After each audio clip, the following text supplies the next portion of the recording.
Hello chess family, it's me National Master Jesse James, and today we're going over basic checkmate patterns from 0 to 400 on chess.com, a very good tool. So let's see what it takes to get to that 400 level by using, well, their tactics.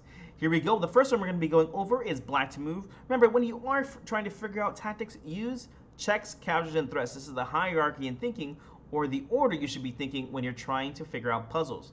Remember, checks are forced, so you're going to want to do those every time first.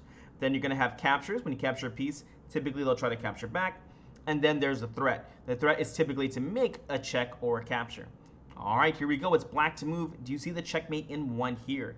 Here you learn the deadly kiss checkmate pattern against one of white's weakest squares. That is the h2 square. And here we see 2 pieces that are attacking. This is called the deadly kiss because, well, I like to say this one because the queen gives the king a deadly kiss.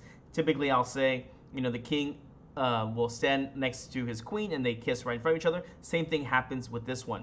So here, do you see the square that they're both attacking? It's the h2 square with the queen and the knight. And which way do you take? Of course, with the queen. When mommy kisses daddy, they're going to stand right next to each other. Same thing here. Here we go. Queen takes on h2 for check and mate. King cannot take as the knight protects. All right, let's keep going. Let's see what other checkmate patterns it takes to get to 400. Here another very easy one. This one is the fool's mate. This is one of the lessons that we go over is do not move the f pawn as it makes the diagonal weak over here from h5 to e8. So what do you play here? Simple chess. Here we just bring the queen out to h5 for check.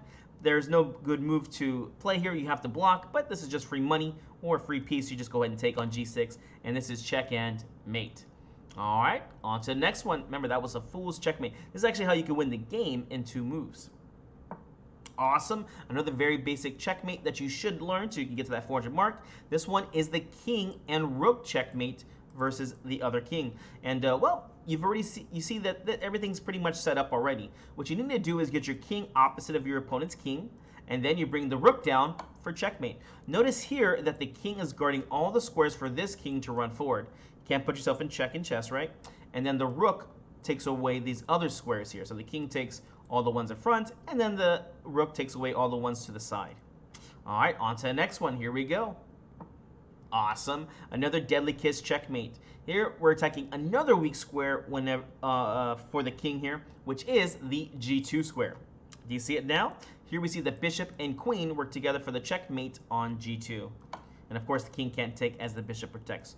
Just remember, for a lot of these ones, the queen's going to be attacking h2, g2, or f2, or vice versa, f7, g7, or h7, and it's going to be defended by a piece. It doesn't really matter what piece it is.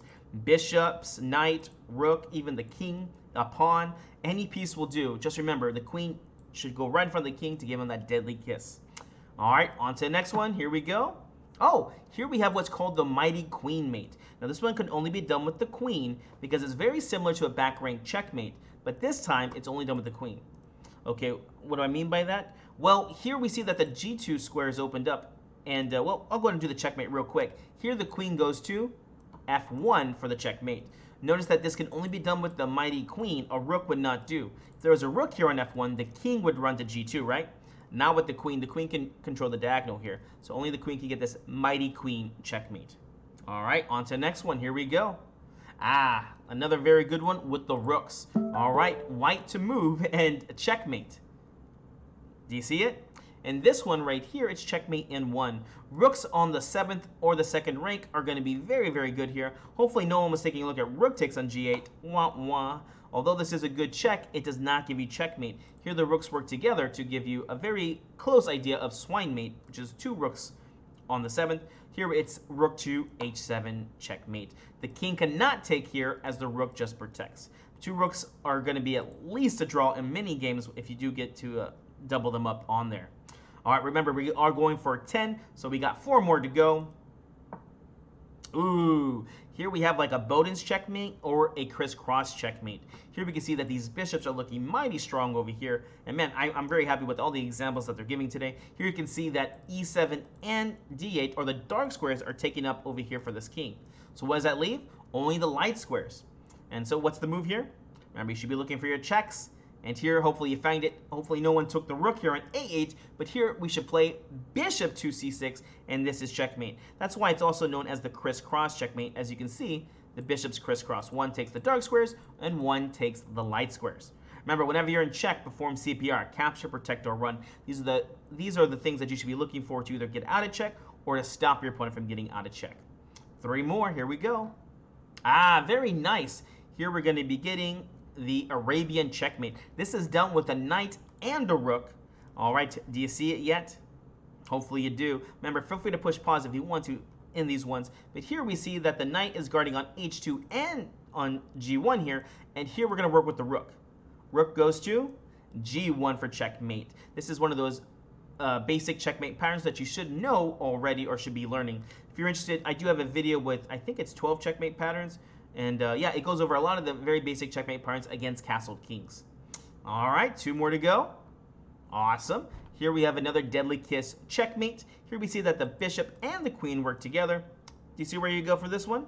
Hopefully you do. Here the bishop and queen, like I said, work together. And here, be careful, e2 checkmate is not the move here as it is clearly defended. But here the move is actually queen to f1 for checkmate.